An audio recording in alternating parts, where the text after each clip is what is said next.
Magandang araw mga kaibigan. Nako mga kaibigan, mainit itong pag-uusapan natin. Senator Soto, binunyag ang baho ni Marcoleta. Maka Duterte na si Congressman Kiko Barsaga, sinampal. Diskaya at Saldico kakasuhan na at Jinggoy at Joel sinugod na ng taong bayan. Matapos umugong ang plano ng Duterte Black na magkudita sa Senado para palitan agad si SP Soto, abay matindi ang naging ganti ng mga kababayan natin dahil sa halatang may gusto silang protektahan itong mga maka-Duterte. Kaya naman, iba't ibang grupo ang sumugod sa Senado para pagbabatuhin si Jinggoy at si Villanueva. Buwelta naman ni Senator Lacson, Soto at Secretary Dizon. Sasagasaan nila ang lahat, lalo na ang mga korap na senador at congressman na sangkot sa kabalbalan at binunyag na din ang baho na ginagawa ni Marcoleta. Nako, abangan nyo yan. Yan ang pag-uusapan natin. Pero bagong lahat, pakilike muna ating video, pakishare na din po at subscribe na po kayo sa ating channel. Unahin na po muna natin ito mga kaibigan. Pinagbabato ng itlog at pinagsisipahan ng grupong Bunyog ang tarpaulin na may larawan ni Senators Jinggoy Estrada at Joel Villanueva sa labas ng Senado kaninang umaga. Ikinasa nila ang maikling programa para kondinahin ang mga pangalang dawit sa flood control scandal, kabilang na ang dalawang senador. Warm up pa lang daw ito para sa mas malaki at malawakang pagkilos sa September 21 kasabay ng anibersaryo ng martial law. Galit na ang taong bayan. Galit na ang mga Pilipino na naghihirap. Lubog sa baha, lubog yan sa kahirapan. Bilyon-bilyon ang nasa mesa ng DPWH. Bilyon-bilyon ang transaksyon ng mga senador. Bilyon-bilyon ang transaksyon ng mga congressman na uuwi sa kanilang bulsa. Sa Mendiola naman tumungo ang People Power Coalition para iprotesta ang anilay korupsyon at sabuatan sa pamahalaan. Pangunahin nilang panawagan ang pagpapababa sa presyo ng kuryente. Lumawak lang ng lumawak ang negosyo ng mga pinakamalaking energy players sa bansa. Kami mga ordinaryong Pilipino. Tayo ba ay guminahawa ang ating buhay? Yun nga mga kaibigan, no? Speaking of kuryente, singilin ninyo yung binoto nyong senador na si Marcoleta. 'Di ba? Nangako siya sa inyo na libreng kuryente. Ibababa niya yung singil sa kuryente. O nasaan na? O anong ginagawa ng Senador Marcoleta ninyo? Kayo na mga bumoto dyan. O diba? Nandun sa Senado, pinoproteksyonan ang mga diskaya. Ang mga diskaya na salot sa lipunan. At syempre, protektahan yung kanilang amo na si Duterte. O, singilin nyo yan. Diba? Yan yung pangako niya eh.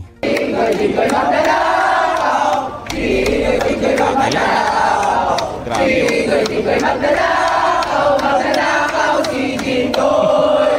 Nakakaya mga kaibigan, no? Mga kabataan po yan. Tapos, ganyan yung isinisigaw. Yan yung naitanim sa kanila mga kaibigan. Na itong si Joel Villanueva, si Jinggoy, mga magnanakaw. Ayan na nga sinisingil na kayo kaya mahiyahiya naman kayo. Tulad na lamang nito mga kaibigan. Kaya mag-ingat kayo dito sa susunod natin. Eto, bago tayo pumunta dun kay Senator Soto at kay yung baho ni Marcoleta. Eto kasi mga kaibigan, etong si Kiko Barsaga, congressman nito, eto ngayon yung binibuild up ng mga DDS Siya daw yung mas magaling at may kredibilidad kumpara daw kay Mayor Vico. Ang tindi mga kaibigan. Sabi nga dito mga kaibigan sa page ng Voice of Millennials, sumasabay lang ito mga kaibigan sa panawagan natin na accountability at panagutin itong mga korap na opisyal. Sinasabayan lang nito mga kaibigan, itong Kiko Barsaga. Dahil itong congressman na to, isang DDS din. Tapos isang Nepo baby. Kita naman mga kaibigan sa larawan, ang lakas mag-flex. Dahil ito talagang ginagawa nila mga kaibigan. Sabayan ng mga DDS yung panawagan ng taong bayan na panagutin ang korupsyon. Dahil alam nyo mga kaibigan, yung ginagawa ngayon ng mga DDS, eto. Ayan sinasamantala nila yung corruption issue para linisin yung mga pangalan ng kanilang amo na Duterte. Tapos mga kaibigan, itong si Kiko Barsaga, ang dami niyang mga pinagsasabi. Binibira niya si Tito Soto, di ba? Si Mayor Vico, si Romualdez, at yung iba pang mga congressman. Ay isa pa, binibira niya na hindi daw kayang kasuhan at panagutin itong si Zaldico. Dito nga sa ating bagong DPWH Secretary na si Vince Dizon. Kaya naman mga kaibigan, buwelta ni Secretary Vince Dizon dito sa mga kabalbalan ni Kiko Barzaga na isang DDS, eto.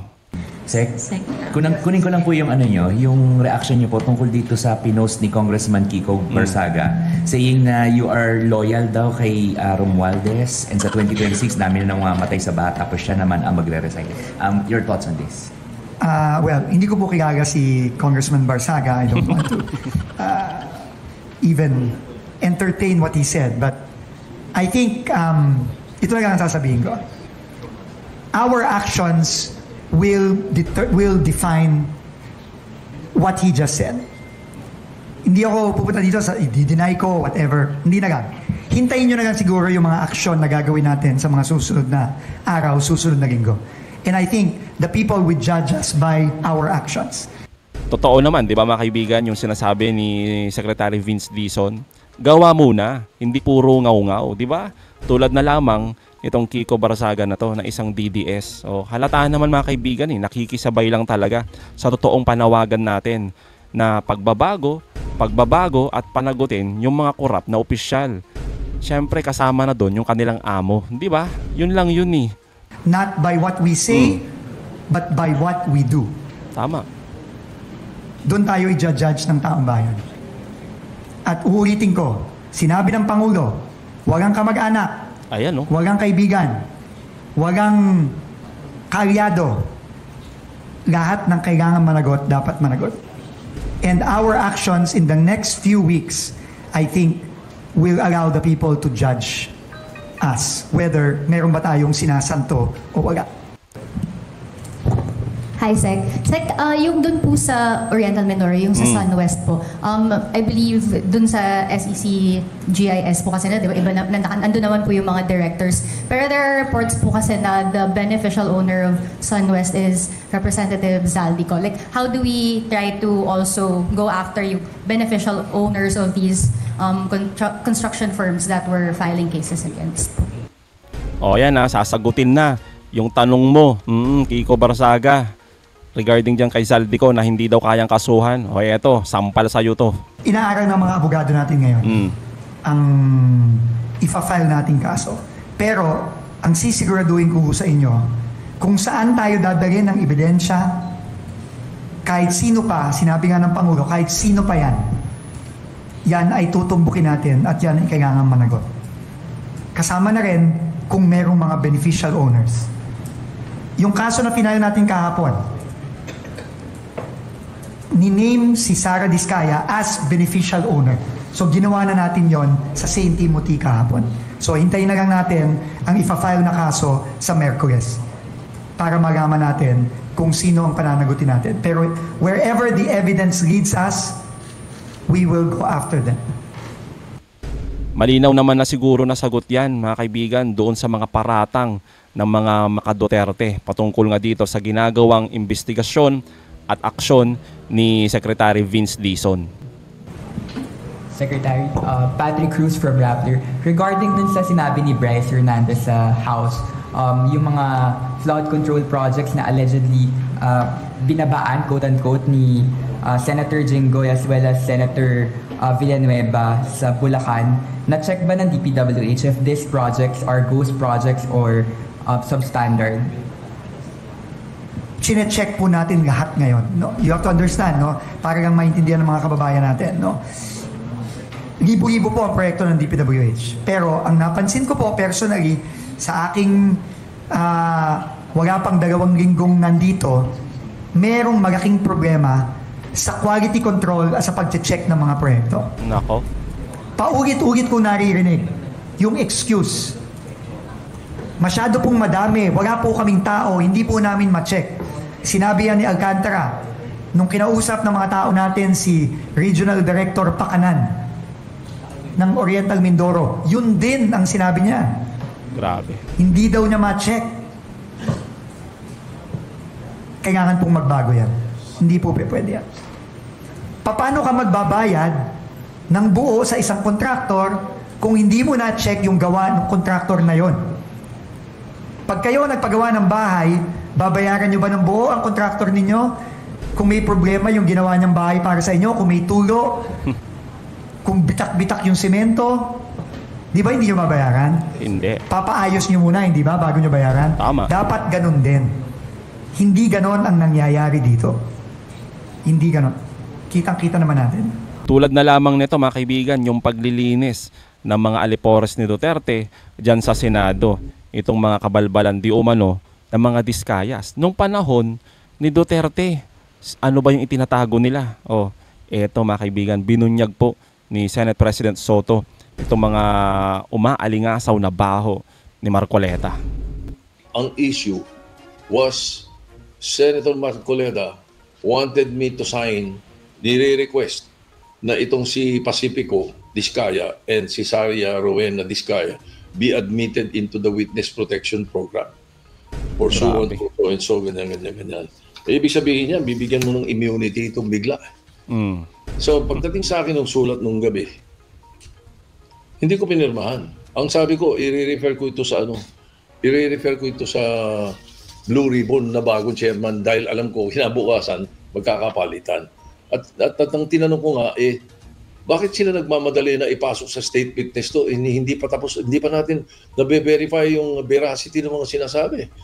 We should always verify first the statements na sinasabi. Hindi pwedeng madaliin ng pagiging state witness, di ba? Tama. At ito mabigat Pag ginawa mong state witness yan, gagastusan ng gobyerno yan. Pagkatapos tayong allegedly pinagnakawan ng billion-billion, Kaya gusto nga, nila ngayong gawing state witness at gagastusan pa natin yan. Hindi ba? Nagtataka ako dito sa mga ibang tao na parang naiinis pa sa akin na hindi ko ginagawang state witness yung dalawang diskaya. Isipin muna nilang mabuti yung sinasabi nila, di ba? Lalong magwawala ang mga kababayan natin. Nagagalit na nga, nagwawala na ba? Ayan, talagang magwawala sila ng gusto. Totoo po yan, Senate President Soto. Talagang magwawala ang taong bayan. Kasi nga, sagad-sagad na Galit na ang taong bayan sa mga pinaggagawa ng mga korupsyon dito sa ating bayan, ng mga politiko. Tapos sasabayan mo pa na gawing state witness yung isa sa dahilan kung bakit naghihirap ang Pilipinas, yan sa pamilya Diskaya na yan, gagawing state witness ni Marcoleta. Bakit? Anong dahilan? 'Di ba? Anong dahilan ni Marcoleta bakit gusto niya agad gawing state witness yan?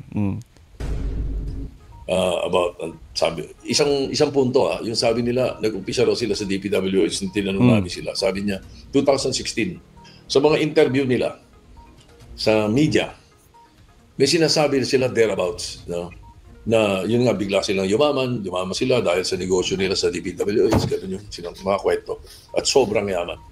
Ngayon, nung nasa house, tinatanong sila dyan, ang sinagot, panahon pa raw ni Gloria, kasi bakit napakalaki ng naamas ninyong bilyones?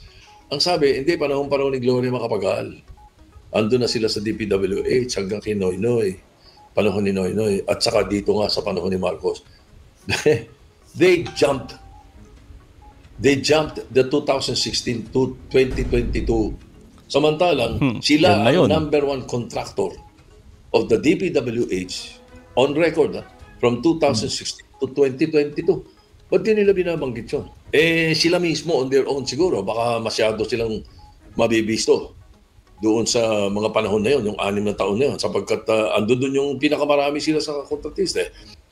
So ibig sabihin, ayaw ni Marcoleta na ibunyag ng mga Diskaya yung mga panahon nila ng 2016 hanggang 2022.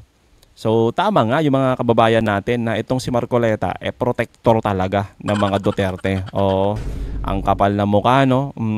Gawin mo ba namang state witness yung mga Diskaya? Abay, naloko na. O baka mayroong nag-feed sa kanila o mayroong nagsabi sa kanila, huwag niyong babanggitin, ha? You cannot help but think that they were omitting that particular saga in their business career. I was asking, bakit nagmamadali? Yan. May hearing pampanibago. At saka right after the changing of the guards, so to speak, pagkapalit namin umaga, can you imagine kung ano nangyari niya sa letter of authority na yun, na bigay sa DOJ? Kung hindi ako Senate President that day, what would have Senator Escudero done? Sigurado approve yan. Matik yan. Pipirmahan niya yan. Gagawin niyang state witness agad. Magtropa yung dalawang yan Pareho maka-Duterte. Di ba? Sigurado yan mga kaibigan. Kaya nga, buti na lang talaga, naging Senate President itong si Tito Soto. Talagang nasa saktong oras talaga at panahon yung pagiging niya, Senate President. Kasi kung nahuli lang yan ng isang araw mga kaibigan, wala na. Tapos na ang usapan. Kaya hindi maiwasan ng kababayan natin, ng taong bayan, na tanungin, Marcoleta, magkano ba? Di ba? Magkakasangga sila. Sila magkakakampi, di ba? Oo, totoo. Kasi pinipilit ni Senator Marcoleta yan. Ito pa nga isa napansin ko Yan. The following day, nung may nag-testify sa House, na parang buong kwento at saka nung manonood mo, malaman nila. Kinabukasan, nung merong nagsalita doon yung Hernandez about 2 senators being involved, na may sinabing halaga, may sinabing ganito, na mabe-verify na kanya kung totoo at hindi. Nung kinabukasan uli, Wednesday, sapagkat ito'y imbis na ibalik sa Senado, ay nilagay namin sa PNP Custodial Center, but still under custody of the Senate. And I am authorized, we are authorized to do that. There's nothing that we violated. Nothing illegal about that. The following day, on a Wednesday, ito ang tinanong ni Senator Marcoleta.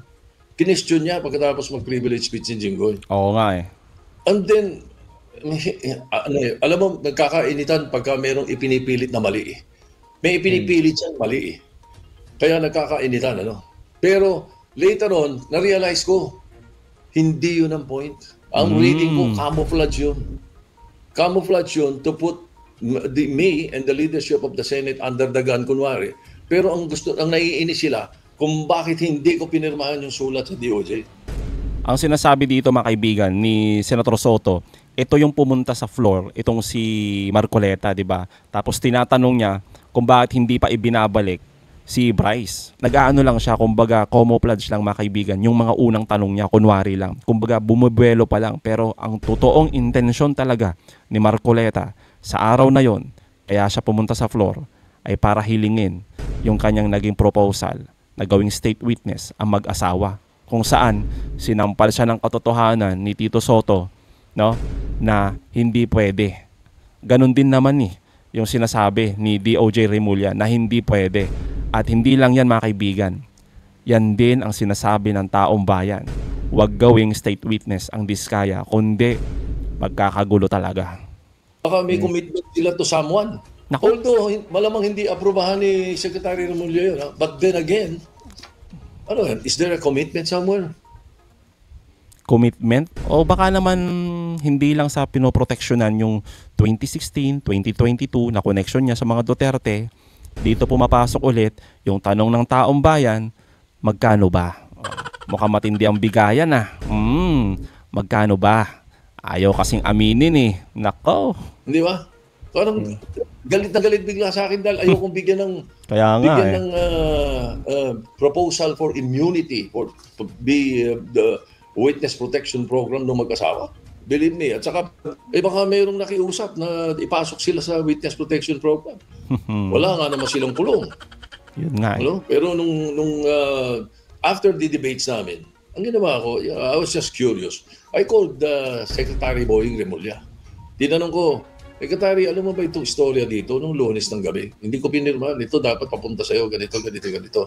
Sabi niya, yung ganitong daw klase, kaso, not directly yung mga Diskaya, kailangan daw yun, lahat ng ninakaw nila sa gobyerno, ibalik nila. Tama. One. Number two, they must tell all. Yun nga. Sabi ko nga, not tell half. Tell all. Yan, pwede ka. Dahil kaya ka papasok na witness protection program, meron kang masasagasaan na malalaking tao. Tama. Na involved pala. Di ba? Yan, pwede kayo pasok sa witness protection program. Pero bakit nag-hearing tayo, gagawin kagad nating witness protection program kagad dito, magkakaroon ng immunity? Anong dahilan para magalit kayo sa akin na ayokong pirmahan yun? Ito, wala akong personal knowledge, pero may mga kwento. May mga kwento na mga 3 or 4 days before, meron ng pinrepair na affidavit na ganyan. Hindi ko alam kung sila talaga nag-prepare. Pero ang kwento, may mga inedit daw. Walang binigyan. Sa Blue Ribbon, kahit anong committee ng Senate, pag mayroong nagsasubmit ng affidavit, lahat ng member bibigyan ng kopya. Kaya Yun nga ang- Yun ang talagang tradisyon or SOP, standard procedure. Itong affidavit nila Diskaya, walang may kopya kundi si Senator Marcoleta. Totoo yan mga kaibigan. Doon din ako nagtataka eh. Nung panahon na yan, bakit si Marcoleta lang yung may kopya? Di ba? Dapat lahat sana ng mga senador meron yan para ma-check nila at makapagtanong na din kung anong meron doon. Kaso hindi ho eh. Ang nangyari nung mga panahon na yan, siya lang yung may kopya niyan tapos bigla niyang isiningit, di ba? Na nasabi niya na kay DOJ Remulla na gagawin siyang state witness itong mag-asawa. Tapos, ire-recommend niya daw dito sa dating pinalayas na Supremo Escudero na gawin siyang state witness. Samantala mga kaibigan, ni kahit isa walang kopya ang mga senador nung mga panahon na yan. Kaya kakaiba talaga yung galawan pero ganun pa man hindi talaga mananaig yung mga kademonyohan na yan. Di po ba? Kaya tulad na lamang nito mga kaibigan, di ba? Yung pagsugod ng mga kababayan natin dyan sa Senado kung patuloy pa rin ang ginagawa nilang pagpoproteksyon sa mga korap na opisyal, talaga makakakita tayo ng mas madami pang protesta. Pero again mga kaibigan, kailangan nating mag-ingat kasi sinasabayan tayo ng mga ibang mga grupo na ang gusto para linisin lang yung pangalan ng mga Duterte. Tulad nga ng sabi ni CEO Cleb Arguelles, yung mga DDS, sinasamantala nila yung corruption issue para linisin ang mga Duterte. Kaya naman mga kaibigan, bago tayo magtapos, batiin muna natin ng happy birthday ang ating mahal na Pangulo. Yan, happy birthday po. Ayan. And ngayon mga kaibigan, tulad nga ng lagi nating sinasabi, ano bang kailangan dito sa mga korap na to? Dapat talaga mapanagot. At sana talaga may makulong. Hindi lamang yung mga katulad ng mga Diskaya at mga kontraktor. Kailangan talaga mga senador at congressman. So mga kababayan, anong masabi nyo patungkol dito? Comment down below. Again mga kaibigan, huwag niyong kalimutan i-like at i-share itong mga videos. Hanggang sa muli, kita ulit tayo mga kaibigan.